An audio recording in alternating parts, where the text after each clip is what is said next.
Well, good morning, good afternoon, good evening.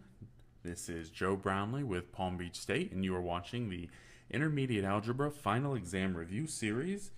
You're tuning into question number 23, and so let's not waste any time. We'll get right into it.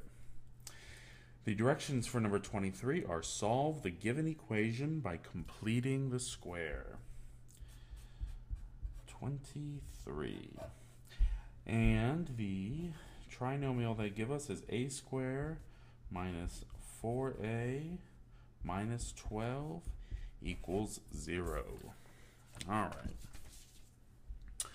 Well, the first thing I have to do in order to complete the square is move my constant from the left to the right. And I do that by adding 12 to both sides. And when I do, I get a squared minus 4a, I'm going to leave a little space, equals 12. And now I'm going to fill in this gap where my constant used to be by completing the square. And I do that by taking half of my middle term, which in this case is 4. So half of 4 is 2.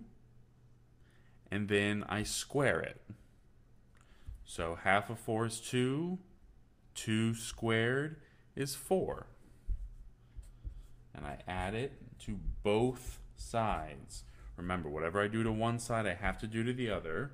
If I don't add to both sides, my equation is going to be off at the end. All right, so now that we've added 4 to both sides, my left side is now able to be factored.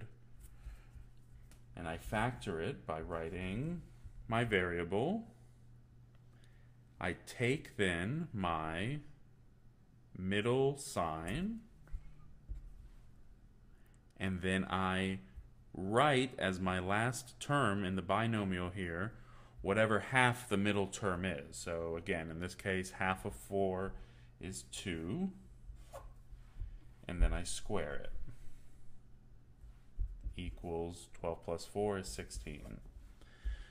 Now you can always check yourself on the left hand side here to make sure that you wrote the proper factor by checking yourself. So let's go ahead and do that just so that we can make sure. So if I'm going to square something, again, what does it mean? Let's write it twice. And FOIL. So a times a, well, that gives me a squared. A times negative 2 gives me negative 2a. Negative 2 times a, again, gives me negative 2a. And then negative 2 times negative 2 gives me positive 4. When I combine my like terms, I get a squared minus 4a plus 4. And you can see this trinomial equals our trinomial in the equation, and so we know that we have the proper factor here. Alright, so let's go ahead and continue completing this equation.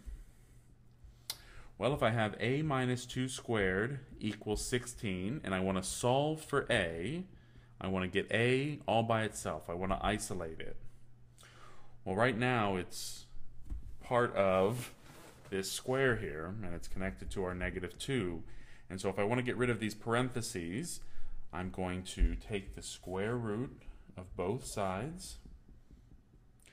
But remember, when I take the square root, I can't forget I have a positive and a negative. So that's where you might have heard your professor say square root, plus minus. And when we take the square root of both sides, on the left, I'm left with just a minus 2 equals plus and minus the square root of 16. But we can simplify this, can't we? Because what is the square root of 16? Well, 16 is a perfect square and it comes out as 4. And again, I'm solving for a, so the last step I want to do to get a all by itself is add 2 to both sides. And so I'm left with a equals two separate things. 2 plus 4, which gives me 6, and then 2 minus 4, which gives me -2. And so if I were to insert either one of these two solutions into my original equation, I would get a true statement. All right, so let's go ahead and just quickly walk through again how we complete the square. Our first step is to move our constant. So in this case, we added 12 to both sides.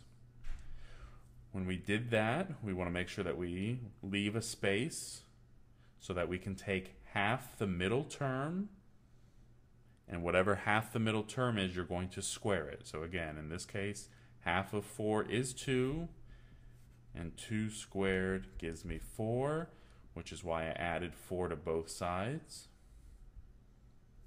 By completing the square on the left here, I'm able now to factor the left side, and I do that by rewriting my variable, taking my first sign, and then writing whatever it was, whatever half the middle term is. Again, in this case 2, and then squaring it, squaring that binomial, equals whatever the right side is, in this case 12 plus 4. I did square root of both sides, not forgetting to do plus and minus on the right hand side, so square root, plus minus.